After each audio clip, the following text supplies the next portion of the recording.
이 시간 말씀은 요한계시록 6장 3절에서 4절까지 두 절의 말씀이 되겠습니다. 요한계시록 6장 3절에서 4절까지 둘째인을 떼실 때에 내가 들으니 둘째 생불이 말하되 오라 하더니 이에 붉은 다른 말이 나오더라. 그 탄 자가 허락을 받아 땅에서 화평을 자여 버리며 서로 죽이게 하고 또 큰 칼을 받았더라. 아멘. 오늘 요한계시록 6장 3절에 4절의 말씀에 둘째인을 뗄 때에 대한 내용의 말씀입니다. 첫째인을 뗐을 때도 말씀하신 내용이 뭐냐 할 거는 그 탄자가 면류관을 받고 나가서 이기고 또 이기려다. 그럼 두 가지에 대한 내용을 말씀해요. 이기고는 계속 지금도 이기고 계시고 성령의 능력으로 이기고 계시고 또 이긴다. 마지막에 최후에 이 지구의 아마겟돈 전쟁에서 이기게 될 것을 말씀하고 계시고요. 이제 둘째인을 떼실 때 내가 들으니 둘째 생물이 말하되 오라 하더니 이에 붉은 다른 말이 나오더라. 그러면 둘째인의 대상자가 누군가 했더니 붉은 다른 말이 나오더라. 그 탄자가 있는데 붉은 말이 나온다는 겁니다. 첫째인을 뗐을 때는 흰말이 나왔고요. 흰말의 권세는 예수 그리스도의 권세요. 둘째인을 뗐을 때는 붉은 말의 권세라고 하는 겁니다. 그러니까 붉은 말이라고 하는 내용의 자체는 다른 것이 아니라 계시록 12장 3절에도 나오는 붉은 용의 권세를 말합니다. 그래서 인봉에서 나타나고 있는 붉은 말이 누군가 하면은 계시록 12장 3절에 나오게 되는 이 붉은 용을 말하게 됩니다. 계시록 12장 3절의 말씀을 봅니다. 하늘에 또 다른 이적이 보이니 보라 한 큰 붉은 용이 있어 머리가 7이요 뿔이 10이라. 그 여러 머리에 7 면류관이 있는데 그랬어요. 그러면 계시록 6장에 나오는 둘째인을 뗐을 때 그의 탄자가 누군가 했더니 붉은 말이 나오더라는 겁니다. 그 붉은 말이 뭔가 했더니 계시록 12장에서 나타나고 있는 붉은 용이라고 이렇게 말합니다. 용이라고 하는 말의 뜻은 왕이다 그런 뜻이죠. 그에게 머리가 7이요 뿔이 10이라고 이렇게 말씀하고 있습니다. 그러면은 머리라고 하는 내용은 우두머리가 7이었고 뿔이 10이라고 하는 이 내용의 자체는 계시록 17장에서 말씀하고 있는 내용과 마찬가지로 열왕이라고 이렇게 되어 있습니다. 그러면은 7 머리라고 하는 대상은 누군가 하는 내용을 먼저 생각해 놓고 보면은 이 지구의 역사 속에 제국주의로서 전 세계를 통치할 수 있는 그런 시대의 역사를 지금 설명하고 있습니다. 그렇다면은 하나님의 백성들을 괴롭히고 지배하고 다스렸던 그 모든 내용을 생각해 놓고 보면은 제일 먼저 아브라함의 후손들이 애굽에 가서 430년을 살 때에 그 백성이 바로 왕이 다스렸던 그 우두머리가 첫 번째 우두머리가 됩니다. 그리고 430년이 차고 모세를 통해서 홍해바다를 건너고 광야로 나와서 가나안 땅에 와서 정착하고 난 후에 많은 세월이 흐르다가 결국은 하나님 앞에 범죄하게 되므로 이웃나라 아수르를 통해서 결국은 이스라엘 나라가 멸망을 당하게 만들게 되죠. 그래서 아수르 제국이라는 시대가 있었습니다. 그러면 두 번째 우두머리가 되지요. 그 다음에 세 번째 우두머리라고 하는 내용은 남유다라고 하는 바벨론을 멸망시킨 남유다라고 하는 그 백성들을 멸망시킨 바벨론이 있습니다. 바벨론이라고 하는 그 왕 여러분들이 아시다시피 느부갓네살 왕이라고 하는 바벨론 왕이 결과적으로 세 번째 우두머리가 되는 거죠. 그 다음에 네 번째 우두머리라고 하는 것은 바벨론 제국을 멸망시키고 전 세계를 통치하며 지배했던 나라가 메데파사 페르시아 제국이었었죠. 그게 네 번째 머리가 됐고요. 그 다음에 다섯 번째 우두머리라고 하는 내용은 이제 메데파사가 그리스도하고 하는 나라를 여러 차례 침범하다가 실패함으로 말미암아서 그리스의 알렉산더 대왕이 파사 제국을 멸망시켜서 파사 제국의 시대가 잠시 있었습니다. 그것이 몇 번째 우두머리가 됩니까? 다섯 번째 우두머리가 되지요. 그리고 그 다음에 그리스라고 하는 그 헬라 제국이 이제 다섯 번째가 됩니다. 그 나라가 알렉산더 대왕이 중동 지역에 많은 땅을 차지하고 있었습니다만은 전쟁에서 빼앗아서 이겼지만서도 그러면 알렉산더 대왕이 그냥 빨리 죽게 되더니 그에게 전쟁을 잘하게 되는 네 장수가 있었어요. 그들로 인해서 땅을 빼앗았던 그 모든 지역을 서로 나눠 가지면서 분파가 일어나다 보니까 결국은 그 틈을 타서 로마라고 하는 나라가 결국은 그리스 헬라 제국을 무너뜨리게 됐죠. 그게 이제 여섯 번째 역사적인 내용이었습니다. 그럼 이 내용의 역사적인 내용은 이미 벌써 이루어졌고요. 그 다음에 마지막에 일곱 번째라고 하는 우두머리가 있는데 일곱 번째 머리가 누구냐 하면 붉은 용이 되는 겁니다. 이건 지금 앞으로 나타나게 될 내용입니다. 그런데 일곱 번째 우두머리가 누군가 했더니 한 큰 붉은 용이라고 했어요. 계시록에서 6장 3절에서 4절에 말씀하시는 그 내용과 마찬가지로 뭐예요? 몇째 인을 떼었어요? 둘째 인을 뗄 때에 내가 들으니 둘째 생물이 말하되 오라 하더니 이에 붉은 다른 말이 나오더라. 그의 탄자가 뭘 하더라? 허락을 받아서 땅에서 화평을 저어 버리며 서로 죽이게 하고 또 큰 칼을 받았더라 그랬어요. 그러면 첫째 인을 떼었을 때도 두 가지에 대한 내용을 말씀을 드렸는데 붉은 말의 권세기도 똑같습니다. 땅에서 화평을 자여 버리며 서로 죽이게 하고 하는 이 내용이 한 대목이 되는데 이것이 7년 환란 가운데 후 3년 반에 이루어지게 될 내용입니다. 그리고 또 큰 칼을 받았더라 하는 내용은 7년 환란 전쟁의 전 3년 반의 전쟁이 되는 것입니다. 그러면 이제 먼저 화평을 저해 버린다고 하는 이 내용의 자체 속에서 화평을 저해 버린다고 하는 내용 자체가 어떤 내용에서 발생되는가 하는 그 원인을 찾아봅니다. 누가복음 12장을 보시면은 누가복음 12장을 한번 보시겠습니다. 누가복음 12장 51절에서부터 53절까지 말씀을 보겠습니다. 누가복음 12장 51절에서 53절까지 내가 세상에 화평을 주러 온 줄로 아느냐 내가 너에게 이르노니 아니라 도리어 분쟁케 하려 함이로라.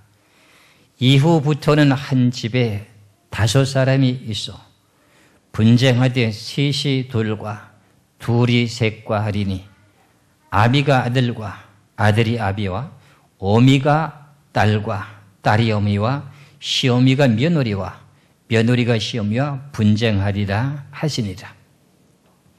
그럼 왜 이렇게 하나님이 예수님께서 복음을 전하시면서 말씀하시기를 내가 이 땅에 화평을 주러 온 줄로 아느냐? 아니라는 뜻입니다. 분쟁케 하러 왔다는 겁니다. 분쟁이라고 하는 내용이 지금 화평을 저해버린다고 하는 내용에서 이 말씀이 거기에 적합되는 내용이기 때문에 제가 말씀드립니다.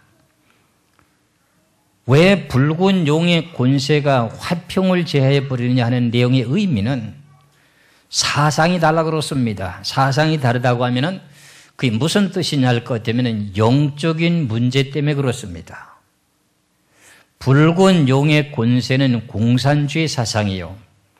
그 다음에 결과적으로 왜 이렇게 많은 사람들을 죽이고 그 다음에 핍박을 하고 받게 하는 내용 이유가 뭔가 했더니 그 사람들은 하나님을 믿지 않은 공산주의 사상을 갖고 있고 믿는 사람들을 박해하고 핍박하다 보니 화평을 저해버리게 됩니다.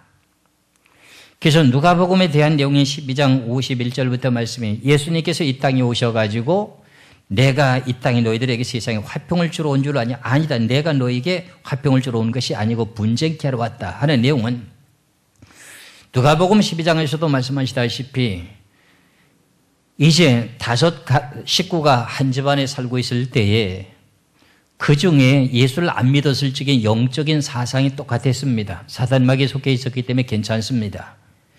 그런데 그 중에 5 식구 중에 한 사람이 예수를 진실하게 믿기 시작하면은 5 식구 중에 한 사람이 예수 그리스도의 영을 받게 됐기 때문에 말미암아서 무슨 일이 발생되는가 했더니 누가복음 그 12장 52절에서 말씀하시기를 이후로부터는 한 집에 5 사람이 있어서 분쟁하되 셋이 둘과 둘이 셋과 하리니 아비가 아들과 아들이 아비와 어미가 딸과 딸이 어미와 시어미가 며느리와 며느리가 시어미와 분쟁하리라 하시니라. 그럼 이렇게 같은 집안끼리 예수를 안 믿었을 적에는 화평하게 잘 살았는데 이렇게 분쟁이 발생되는 이유가 뭔가 했더니 주님께서 말씀하신 내가 이 땅에 불을 던지러 왔다. 땅에 불을 던지러 왔다는 거죠. 그러면 하나님의 교하신 성령을 너희들에게 던지러 왔다. 그럼 이 땅에 성령이 임하고 나서부터 환난과 핍박이 시작되는 그 원인에 대한 근본적인 것을 알게 되게 되면은 믿지 않는 사람이 믿는 사람들을 핍박하게 되는 내용의 뜻입니다. 앞서서도 말씀드린 내용과 마찬가지로 한 집안에 5 식구가 살고 있었는데 예수 그리스도를 안 믿었을 때는 평탄하게 화평하고 잘 살았는데 그 중에 예수를 누가 한 사람이 믿기 시작하더니 아들이 예수를 믿기 시작하더니 아버지하고도 엄마하고도 막 다툰다는 겁니다.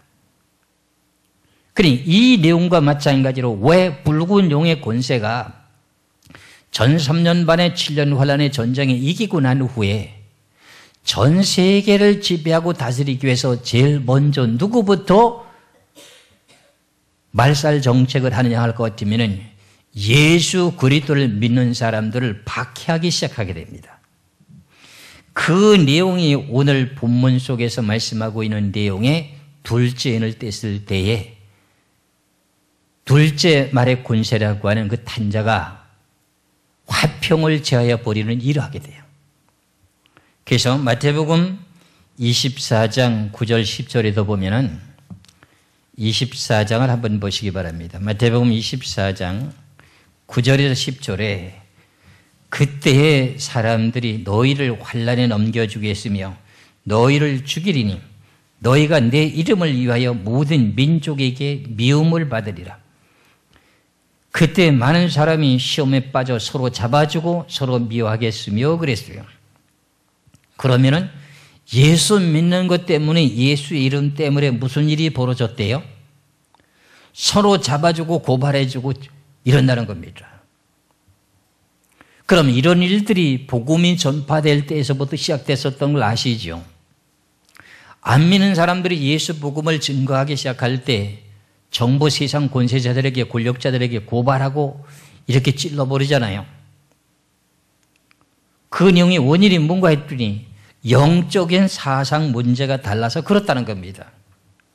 그래서 한 집안에서도 이렇게 문제들이 생기는 내용은 영적인 문제 때문에 서로 다투게 되고 투쟁이 벌어지게 되는 원인이라고 하는 것을 먼저 아시면 됩니다. 왜 그러면 붉은 용의 권세가 화평을 제해버리고 왜 이렇게 여러 가지 일들을 만드는가 했더니 영적인 문제 속에서 발생되더라. 그러니까 예수 그리스도를 믿는 사람들을 왜 핍박합니까? 예수 믿도록 자유롭게 내비두면 아무 문제가 없을 텐데 그렇지요. 그런데 공산주의 사상을 가진 사람들이 제일 싫어하는 것이 뭔가 했더니 예수 믿는 사람들을 싫어하게 되는 원인이 성경에서 분석을 해놓고 보니까는 하나님의 성령을 받은 것 때문에 영적인 사상의 문제 때문에 이런 일들이 발생되는 원인이 되었습니다. 그러면은 오늘 본문 속에서 말씀하고 있는 3절 4절을 다시 봅니다. 둘째 인을 떼실 때에 내가 들으니 둘째 생물이 말하되 오라 하더니 이에 붉은 다른 말이 나오더라. 그의 탄자가 허락을 받아서 뭐라고요? 땅에서 화평을 제하여 버린다는 거예요. 화평을 제해버리네. 제가 앞서서 말씀드리기를 이 내용의 자체는 무슨 내용이라 그랬어요? 화평을 제해버린다고 하는 내용은 후 3년 반이라고 그랬죠. 후 3년 반. 큰 칼을 받았더라 하는 내용은 전 3년 반. 요거부터 먼저 분별을 하셔야 돼요. 그래서 이 붉은 용의 권세가 계시록의 13장에 보면은 1절에서부터 5절까지 보면은 결국은 이제 42달 동안 일하게 되는 내용이 나타나게 되죠. 계시록 13장 1절에서부터 5절까지 말씀을 봅니다. 내가 보니 바다에서 한 짐승이 나오는데 뿔이 어리요 머리가 7이라. 그 뿔에는 10 면류관이 있고 그 머리들에는 참담된 이름들이 있더라. 내가 본 짐승은 표범과 비슷하고 그 발은 곰의 발 같고 그 입은 사자의 입 같은데 용이 자기의 능력과 보좌와 큰 권세를 그에게 주었더라. 그의 머리 하나가 상하여 죽게 된 것 같으니 그 죽게 되었던 상처가 나음에 온 땅이 이상히 여겨 짐승을 따르고 용이 짐승에게 권세를 주므로 용에게 경배하며 짐승에게 경배하여 가로되 누가 이 짐승과 같으뇨 누가 능히 이로 더불어 싸우려 하더라. 또 짐승이 큰 말과 참남된 말하는 입을 받고 또 42달 일할 권세를 받으니 그러면 용이라고 하는 용이 짐승에게 권세를 줘가지고 42달 일하게 한다 그랬어요. 용이라고 하는 말을 제가 앞서서 뭐라고 말씀드렸습니까? 왕이라고 그랬어요. 그럼 여기 계시록에 나오는 용이라고 하는 이 용은 누구를 말하느냐 할 것 같으면은 계시록 12장 7절에서 9절까지 말하고 있는 공중 권세를 잡고 있는 큰 용이라고 하는 용, 옛뱀을 보고 말합니다. 그러니까 옛뱀이라고 하는 용 자체가 사단 마귀잖아요. 그럼 사단 마귀라고 하는 그 자체가 누구에게 권세를 줘요? 바다에서 올라오게 된 붉은 용이라고 하는 내용이 뿔이 어리어 머리가 7이라고 하는 내용을 앞서서 계시록 12장의 3절을 제가 설명을 드렸었죠. 그러면은 7번째 우두머리가 되는 머리가 하나가 7년 환란 전 3년 반 때 전쟁할 때 머리가 상해가지고 죽을 뻔하다가 다시 살아났다는 겁니다.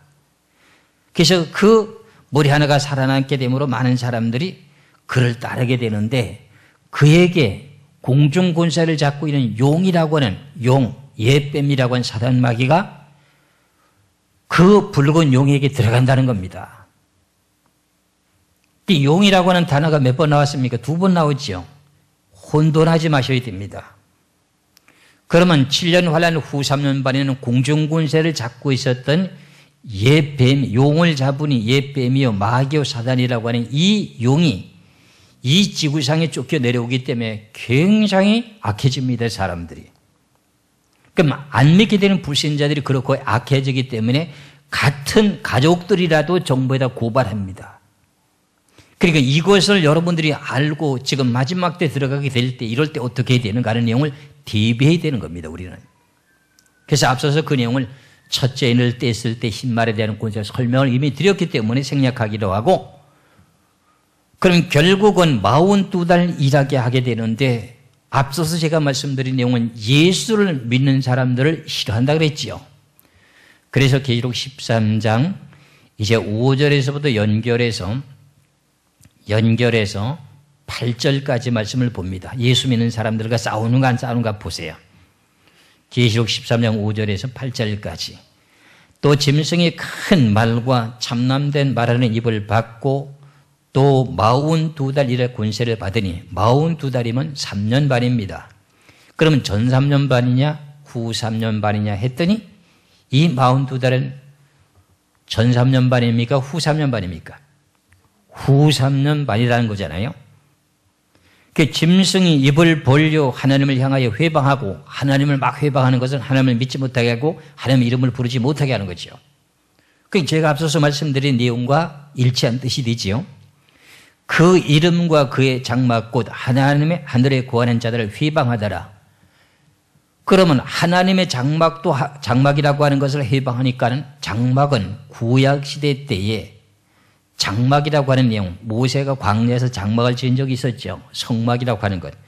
그걸 비유해서 말씀하고 있습니다. 그것이 지금은 뭐가 되는 겁니까? 교회가 돼요. 교회. 그러면 장막을 하지 못하게 해방을 하게 되니까 교회의 문을 닫는다 그런 말이죠.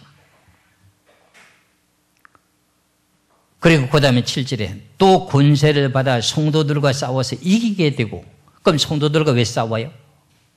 앞서 설명드린 내용과 마찬가지로 붉은 용의 권세자들은 하나님을 믿지 않는 백성으로 말미암아서 믿는 사람들을 핍박하고 어떻게 돼요? 자기네들에게 우상에게 절하게 만들고 결국은 예수 그리스도를 부인하게 만드는 일을 한다는 겁니다. 그런데 그 중에 성도들은 거기에 못 견뎌서 굴복하고 졌다는 겁니다. 그러니까 결국은 이 내용의 의미가 뭔가 했더니 7년 환란에 성도들이 들어가네 하는 내용이 뜻이 나오는 거죠. 환란절에 들림을 받는 것이 아니네, 이런 내용이 뜻도 되고요. 7절에 다시 봅니다. 또 권세를 받아 성도들과 싸워 이기게 되고 각 족속과 백성과 방언과 나라를 다스리는 권세를 받으니, 그럼 전 세계를 다 다스리는 거예요. 42달 동안. 8절 한 절만 더 봅니다. 죽임을 당한 어린 양의 생명책의 창세로부터 능명되지 못하고 이 땅에 사는 자들은 다 짐승에게 경배하리라. 붉은 용의 짐승에게 절하더라.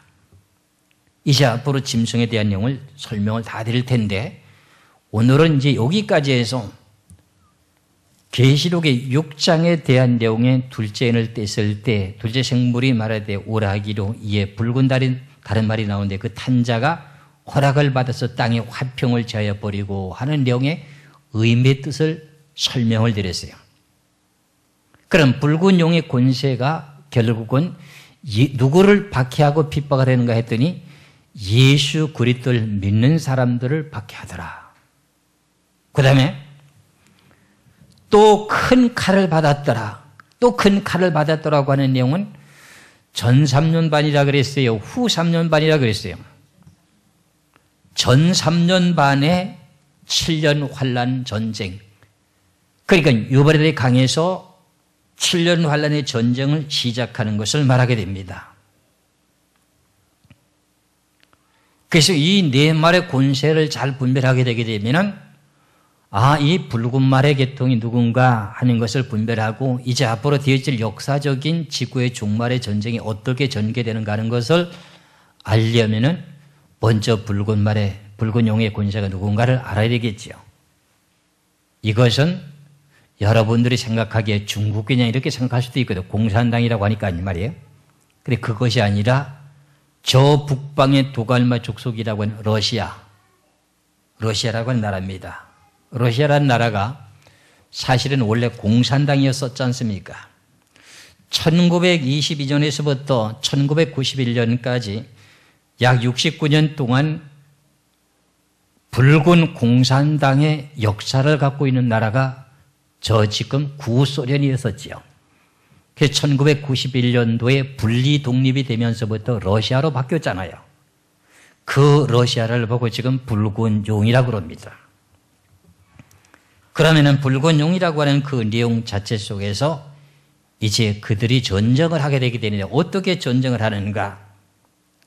먼저 앞서서 말씀드린 내용과 마찬가지로 10만의 권세가 누군지를 분별해야 되고 붉은 용의 권세가 무엇인지를 분별해야 되는데, 붉은 용의 권세라고 하는 것은 우리가 쉽게 지금 현 시대에 알 수 있는 내용은 공산주의 사상을 가졌다면 중국으로 착각할 수가 많이 있습니다.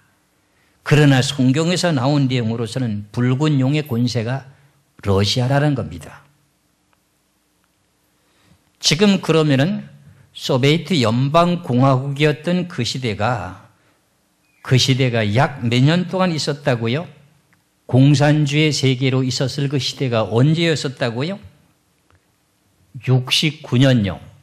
1922년에서부터 1991년까지의 69년 동안의 공산주의 체계 속에서 소비에트 연방공화국을 이루었었습니다.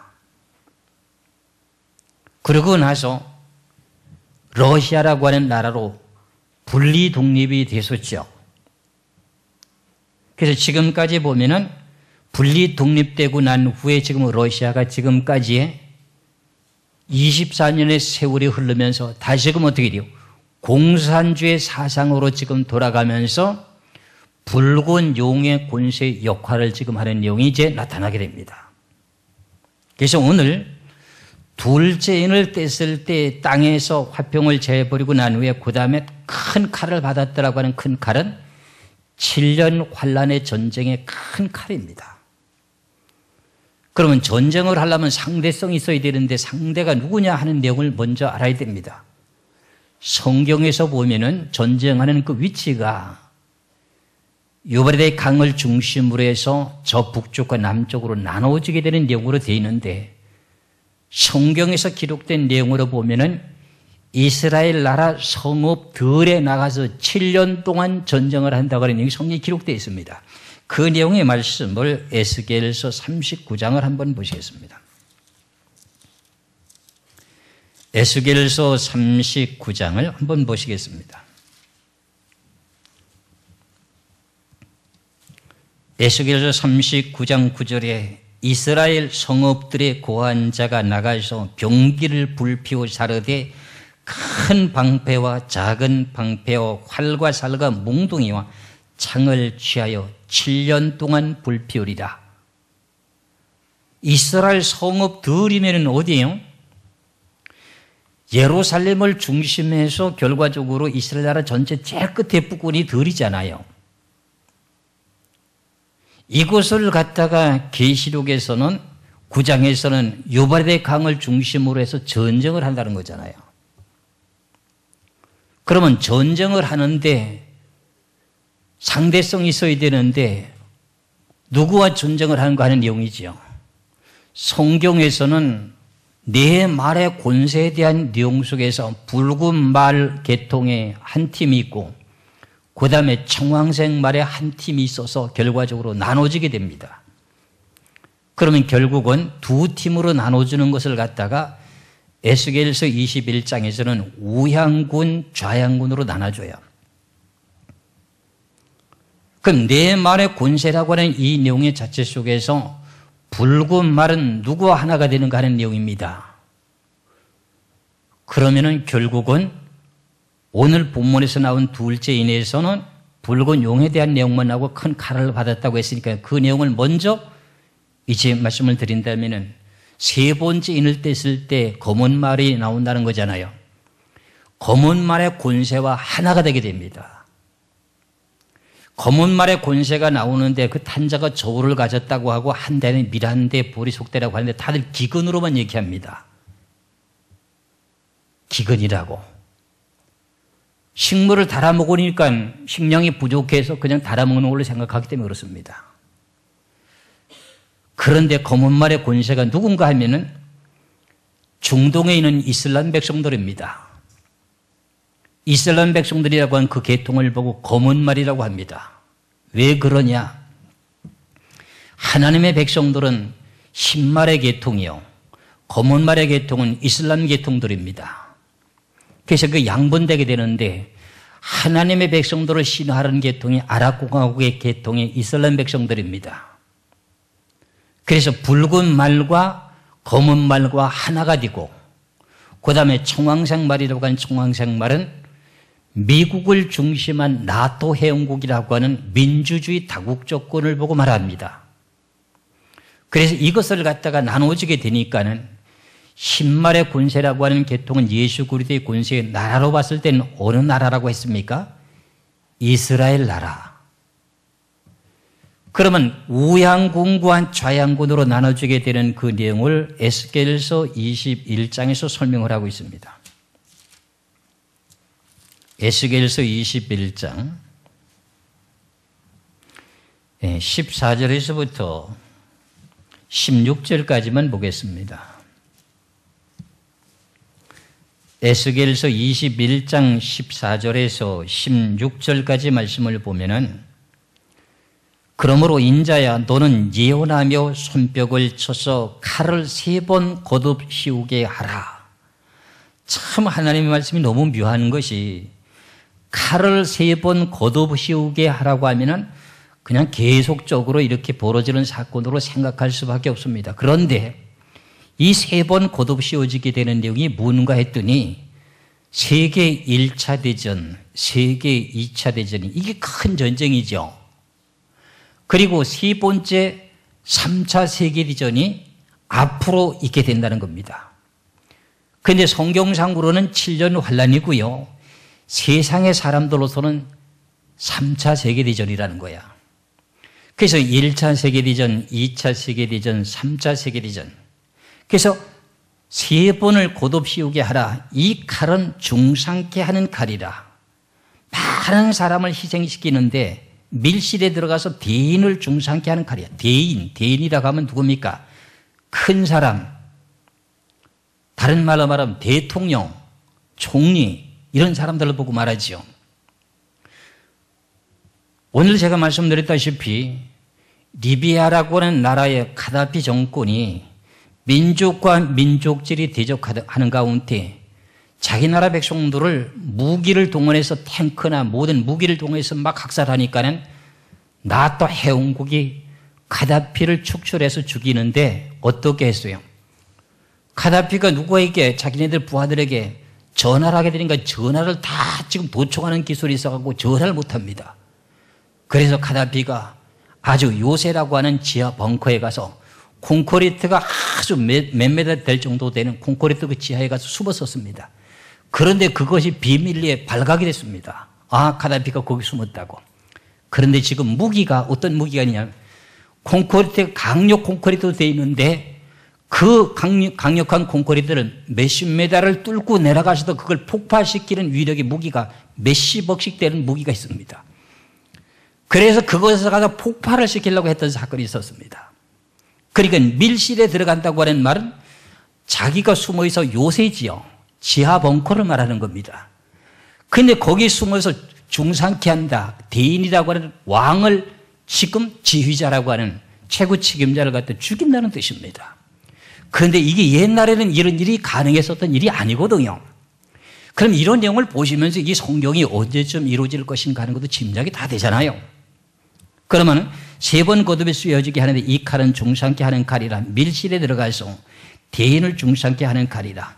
내가 그들로 낙담하여 많이 엎드러지게 하려고 그 모든 속문을 향하여 번쩍번쩍하는 칼을 베풀었도다. 오라 그 칼이 번개 같고 사륙을 위하여 날카롭도다 그랬어요. 그러면 지금 전쟁은 야간의 전쟁을 잘합니다. 여러분들 이라크를 침범해서 들어갈 때, 미국이라는 나라가 이라크를 침범해서 들어갈 때 지중해 연안에 항공모함을 띄워놓고 모든 내용을 낮에 정찰을 다 해놓고요. 밤에 불빛이 나타나는 그곳을 향해서 포를 쏘게 되면 레이저로다가 그것을 찾아가서 거기서 그대로 갖다 맞춰버립니다. 그러니까 밤에 그것을 갖다 쏘니까 번쩍번쩍하는 내용이 나타나잖아요. 그것을 지금 텔레비를 생중계까지 했었죠. 여러분들은 그런 걸 생각지도 못하고 봤어요. 저는 그때 당시만 하더라도 이 성경을 그때까지 봤기 때문에 번쩍번쩍하다더니 야, 지금 이런 시대에 이것이 지금 현재 우리들에게 앞으로 닥칠 내용이구나. 엄청난 사건입니다. 그래서 16절을 봅니다. 가라 모이라 우양하라 항오를 차리라 좌양하라 향한 대로 가라. 그럼 우양궁과 좌양궁으로 나눠지게 되는 거지요. 나눠지게 되는데요. 어디서 나눠지느냐? 계시록 9장에 보니까는요. 유브라데 강에다가 진을 친다는 겁니다. 이 성경에 대한 내용의 요한계시록을 잘 풀면은 앞으로 되어질 전쟁에 대한 모든 내용과 이 지구의 역사가 어떻게 전개되는 내용을 좀 지나치게 좀 말씀을 드린다면 손금 보듯이 볼 수가 있는 내용이 요한계시록입니다. 이 요한계시록을 바르게 분별하게 되게 되면은 이 지구의 역사가 어떻게 되는 내용을 짐작을 다 하면서 보고 갈 수가 있어요. 그럼 우양궁과 좌양궁으로 나눠주게 되는데 그럼 위치가 어디서 나눠지느냐? 계시록 9장 13절에서 21절까지 말씀을 보는데 거기까지 다 보지 말고 16절까지만 보겠습니다. 계시록 9장 13절에서 21절까지 보겠습니다. 여섯째 천사가 나팔을 불며 내가 들으니 하늘과 금단 네 뿔에서 한 음성이 나서 나팔을 가진 여섯째 천사에게 말하기를 큰 강 유바라데에 결박한 네 천사를 놓아주라 하며 그랬어요. 네 천사를 놓였으니 그들은 그 연월 일시에 이르러 사람 3분의 1을 죽이기로 예비한 자들이더라. 그러면은 내 천사를 놓아주라고 하는 내용이 무슨 뜻인가? 계시록 7장 1절에 보니까 뭐라고 말씀하고 있어요? 이 요한계시록은 사람의 어떤 논리와 방법의 이론과 지식을 가지고는 안 맞습니다, 성경이. 그래서 성경을 많이 찾아야 되는 게 요한계시록이에요. 그럼 내 천사를 놓였다고 하는데 놓인 내 천사가 무슨 뜻인가 하는 걸 알아야 돼요. 계시록 7장 1절에 보니까 2일 후에 내가 내 천사가 땅에 내 모퉁이 선 것을 보니 땅의 사방에 바람을 붙잡아 바람으로 하여금 땅이나 바다이나 각종 나무에 불지 못하게 하더라. 바람이라고 하는 전쟁이잖아요. 그러면 내 말의 권세, 제가 이제 말씀을 미리 드렸는데 내 천사가 땅에 내 모퉁이에 서는데 천사는 이게 누구 천사? 하나님의 부리는 천사거든요. 그럼 이 내용의 답이 결국은 계시록 6장에 네 말이 나오게 되는데 첫째를 뗐을 때 흰말, 둘째를 뗐을 때 오늘 본문의 말씀인 붉은 말, 셋째를 뗐을 때는 검은 말, 넷째를 뗐을 때 청황색 말, 이게 나옵니다. 요 내용을 스가리아서 6장 1절에서 5절의 말씀을 보면은 말들이라고 하는 내용이 나와요. 근데 그 말들을 주관하는 자가 누군가 했더니 천사가 주관하고 있다는 거예요. 천사가 그 네 말의 권세들을 움직여가고 전쟁을 하게 만들고 전쟁을 끝이 나게 만들게 되는 그 역할을 한다고 하는 내용이 스가리아서 6장 1절에서 5절까지 나오게 됩니다.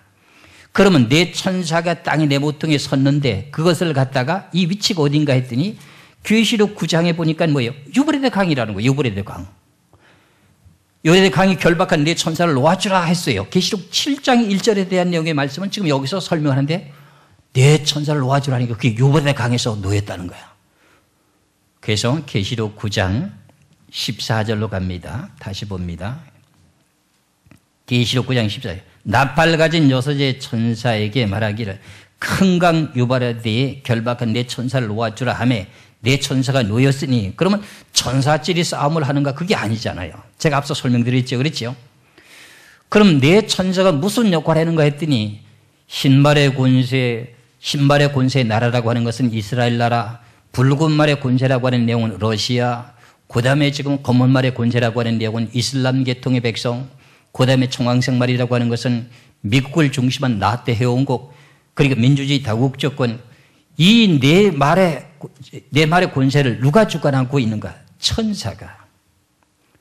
인간적인 생각으로 전쟁을 하기 싫어도 전쟁을 하게 만드는 것이 누가 하는가? 천사가 주관했어요. 그래서 유브라데 강이 결박한 이 천사를 놓아줄 하며 그 연월 일시에 이르러 하나님은 그날과 그 시는 아무도 모른다고 했기 때문에 성경에 이렇게 표현되어 있습니다. 이 내용도 이치에 많은 내용을 다음에 또 설명드리겠습니다. 사람 3분의 1을 죽이기로 예비한 자들이더라. 마병대의 수는 2만만이니 내가 그들의 수를 들었다. 그럼 사람 3분의 1을 죽인대요. 7년 환란의 전쟁에서 지구 전체 인원의 3분의 1. 지금 70억이 넘었잖아요. 제가 60억 때 계시록 테이프가 나오고 CD가 나오고 그랬거든요. 그때 60억이었었어요. 60억의 3분의 1이면 얼마예요? 20억이 죽어요. 근데 죽는 내용의 사람이 어떤 종류가 죽는가? 그것도 성경에 자세하게 나왔어요. 계시록 8장 13절에 땅에 속한 사람들이 죽어요. 여러분들이 신앙생활을 하는데 나는 육적인 신앙인가 영적인 사람인가 이걸 분별할 줄 알아야 돼. 그것을 지금 대비하고 준비해야 되는 내용이에요. 지금 우리 신앙인들이 교회만 왔다 갔다 한다고 해서 구원받는 내용이 완성되는 것이 아니라 땅에 속한 사람은 죽이는 것이 결과적으로 성경인 걸 어떻게 하면 좋아요? 하나님이 그렇게 하신다는데 방법이 없는 거예요. 그래서 성경에서는 분명히 왜 거듭 태어나야 되는가 했더니 내가 세상에 태어날 때 육의 사람으로 태어났어요. 예수 그리스도를 믿고 물과 성령으로 거듭 태어났으니까 무슨 사람이라고 해요? 영의 사람이라는 거야.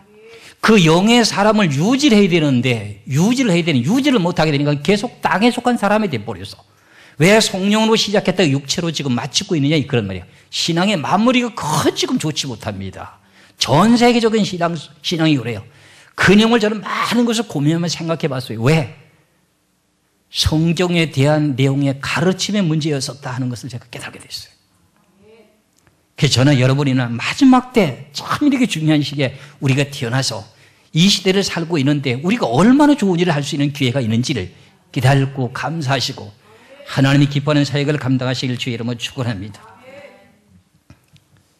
그래서 앞서서 말씀드린 내용과 마찬가지로 칼이라고 하는 칼을 갖다가 큰 전쟁이라고 하는데 그 전쟁에서 결과적으로 이제 싸우는데 번쩍번쩍한다고 하는 내용도 분명히 말씀드렸습니다.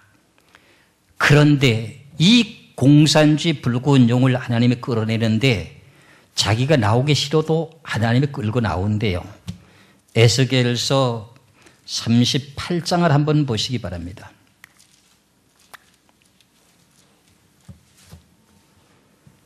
에스겔서 38장 1절에서부터 9절까지입니다. 에스겔서 38장 1절에서부터 9절까지 봅니다.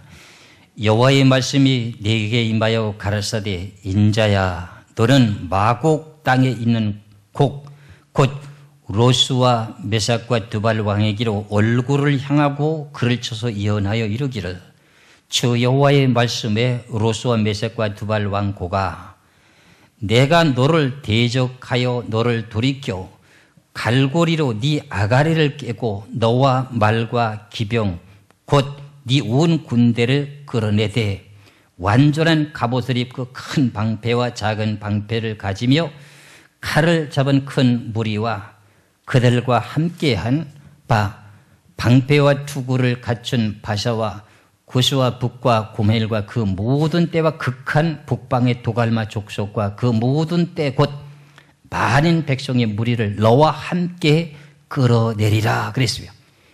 여기까지 보면은 곡이라고 하는 북방의 도갈막 족속 중에서 두발 왕이라고 하는 곡이라고 하는 그 왕을 끌어낸다는 겁니다. 이게 에스겔 선지자를 통해서 예언할 때에 BC 590 몇 년 전에 예언할 때에 벌써 앞으로 되어질 일을 갖다가 예언하게 되는데 지금의 시대 와서 러시아의 누구 왕 이렇게 지목할 수는 없잖아요. 성경의 예언에서는요. 그렇게 말하면 자기들이 다 알아차리니까. 갈고리를 끼워가지고 고기 아가미를 깨가지고 콱 찍어가지고 끌어내듯이 하나님이 끌어내는데 안 나오고 배겨요. 하나님이 하시는 일인데 지금 이 모든 내용을 보면서 제가 왜 러시아라고 하는 나라를 지목하게 되며 그 내용이 합당한 내용인가 하는 그 내용은 앞서서도 계시록 12장 3절에서 말씀드렸고 계시록 13장 1절에서 말씀을 드렸다시피 바다에서 한 짐승이 나오는데 뿔이 열이요 머리가 7이라 그랬어요. 그렇죠? 그 머리가 7이면은 바다에서 올라오는 한 짐승이라는 짐승이 머리가 7개가 사방 달린 거냐? 그건 아니고요. 머리라고 하는 내용은 계시록 17장에 가서 7왕이라고 되어 있어요. 7왕. 이 지구를 전체적으로 이 지구 전체를 통치하고 다스리는 최고 우두머리가 7이라는 겁니다. 그런데 지금은 6번째까지는 이루어졌는데 마지막에 7번째가 누구냐? 러시아 왕이라는 거잖아요. 앞서서 설명드린 것처럼 이 지구를 제일 첫 번에 다스리고 지배했던 나라가 누구예요? 애굽의 바로 왕. 두 번째는 이스라엘 백성들이 애굽 땅에서 나와서 가나안 땅에 들어가고 난 후에 범죄하게 되므로 아수르를 들어서 멸망시켰지요. 아수르 제국의 시대의 두 번째 머리. 세 번째는 또 바벨론 왕이 아수르를 멸망시키고 세 번째 우두머리. 그 다음에 네 번째는 뭐예요? 바벨론 제국을 멸망시킨 나라가 메데파사 페르시아 제국이지요. 네 번째 우두머리. 그 다음에 다섯 번째가 뭐예요? 메데파사라고 하는 나라를 멸망시킨 나라가 헬라 제국이라고 하는 그리스 나라. 그리고 여섯 번째는 누구예요? 알렉산더 대왕이 땅은 마지 전쟁을 해서 이겨가 땅은 마지 차지해놓고요. 그 사람이 죽었어요. 빨리요. 일찍 죽게 되므로 전쟁을 할 때 그에게 해당되는 사람 네 장수가 있는데 그 장수가 자기 최고 책임자 왕이 죽었으니까 네 장수들이 땅 뺏어놓은 걸 그것을 서로 간에 나눠가지고 싸우는 틈에 로마 제국이 고만 그 헬라 제국을 멸망시켜 버렸어요. 그래가지고 여섯 번째 우두머리는 이루어지는데 마지막에 하나가 지금 남아있는 게 지금 붉은 용의 권세입니다.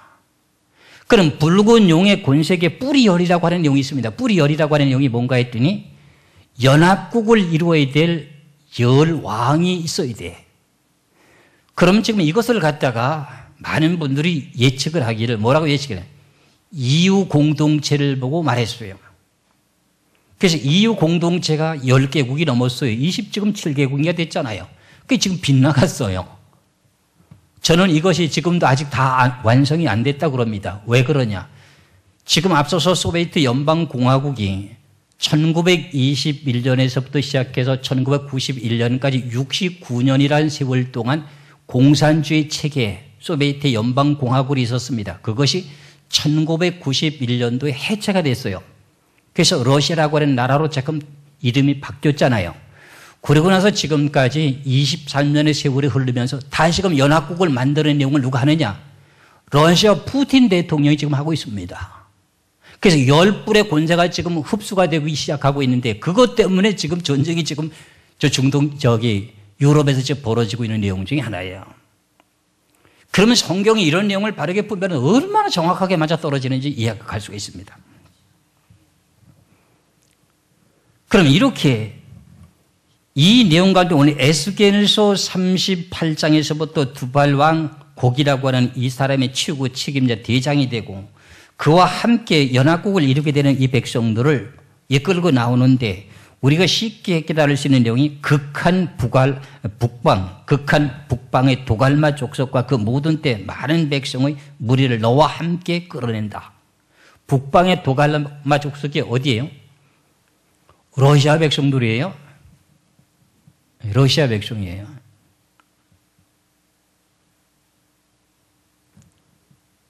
그 9절까지만 봅니다. 9절까지 보면은 보세요. 어느 쪽으로 오고 있는가? 너는 스스로 예비하되 너와 네게 모인 무리들이 다 스스로 예비하고 너는 그들의 대장이 될지라. 여러 날 후에 곧 말년에 네가 명령을 받고 그 땅 곧 오래 황무하였던 이스라엘 산에 이르리니 그 땅 백성은 칼을 벗어나서 열국 중에서부터 모여서 들어와 오며 이방에서부터 나와서 다 평안히 거하는 중이라. 네가 올라오되 너와 네 모든 때와 너와 함께한 많은 백성이 광풍같이 이르고 구름같이 땅을 덮으리라. 전쟁은 어디서 해요? 이스라엘 나라 땅에 이스라엘 성읍 들에 유바데 강에. 거기서 전쟁을 이기고 난 후에는 어떻게 하느냐? 전 세계를 이제 통치하게 되고 다스리게 되면서 전 3년 반의 전쟁 때는요, 7년 반의 전쟁 때는요, 이스라엘 나라에는 전쟁이 없습니다. 다른 나라는 어디 지역이 있고 없고 하는 내용은 성경이 안 밝혀졌는데 이스라엘 나라 땅에는 전쟁이 피해갑니다. 참 성경이 그렇게 묘하게 돼 있어요. 그래서 그 땅에 지금 들어간다는 뜻입니다. 그래서 마지막 때 7년 환란의 끝에 가가지고 아마겟돈이라고 하는 이스라엘 땅 아마겟돈이라고 하는 곳에서 하나님의 권세인 흰말의 권세와 예수 그리스도의 권세잖아요. 세상 왕들을 아마겟돈은 다 모아놓고 포도주 틀을 밟듯이 다 죽이는 거예요. 그게 마지막에 최후의 전쟁이에요. 그래서 이 지구의 7년 환란이 그때가 끝이 나게 됩니다. 그래서 오늘은 계시록 6장 3절에서 4절까지 말씀 속에서 둘째 인을 뗐을 때 붉은 말이 나오는데 첫 번째 내용은 땅에서 화평을 제하여 버리고 하는 내용이 뭔가 했더니 7년 환란 후 3년 반에 예수 그리스도를 믿는 사람들을 막 박해하고 죽이고 그러는 거야. 그게 화평이 제해졌지요. 그리고 또 큰 칼을 받았더라 하는 내용은 7년 환란의 전쟁을 말하는 거예요. 그럼 이것을 7년 환란을 중심으로 해서 반으로 나누면 큰 칼을 받았다고 하는 내용은 전 3년 반의 전쟁이고 화평을 제하여 버린다고 하는 내용은 후 3년 반을 보고 말한다는 것을 깨달으시면 되겠어요. 그래서 오늘 계시록 6장 3절에서 4절에 둘째 인을 떼실 때에 대한 내용의 말씀을 마치겠습니다. 기도하겠습니다.